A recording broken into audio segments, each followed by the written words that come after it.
shark. 5 females and 1 male. Together with the sharks, there are trevallies or giant trevallies. O ito talakito. Tatlo po sila nandyan. So, in feeding the sharks,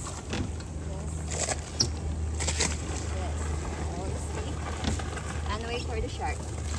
Wow. Okay. Nakain ng fish. Nakain din naman ulit ng fish, oh.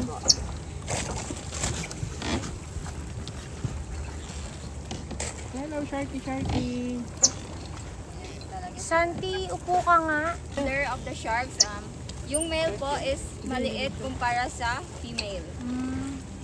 Makikita niyo po na ano. Ito po is female po. Ay, ito doon sa ilalim. Mas malaki po ang makita mo nun. Mas makita mo pa yung shark.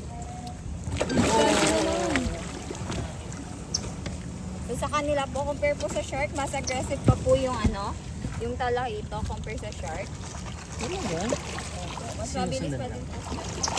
Oh, baby pa pala eh.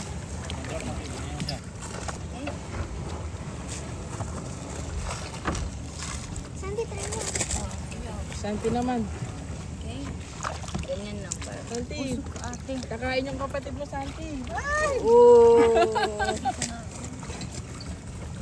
Tumatalon ba yan? Matulog ko sir, hindi na nakikita ng tao. Dito sa yung kapatid tao. Pero pag malayo po na mapansin mo. Siya tumatulog. Uy, ang bilis, Santi. Hindi nakain. Hindi na ka. Nangangagat sila ng kamay. Yung shark po. Oo. Like, ilapit mo po sa fish tapos yung kamay makakagat mo talaga. At mo konti. Pero lapit mo siya. Lapit mo pa raw, te. Kasi masyadong nasa surface. Hindi si Santi. yung pero dito kasi kami, nag-infection kami every morning dito. Pero hindi naman sila nakagagat. Wala pa kayo na-adjust ng blood dive. Nagdadive nga po kami. Uy, nakita mo yun, Santi? Nakakatakot po yung talakito kasi si shark. Oo, Sayang mas mga yan. matakot po kayo dun.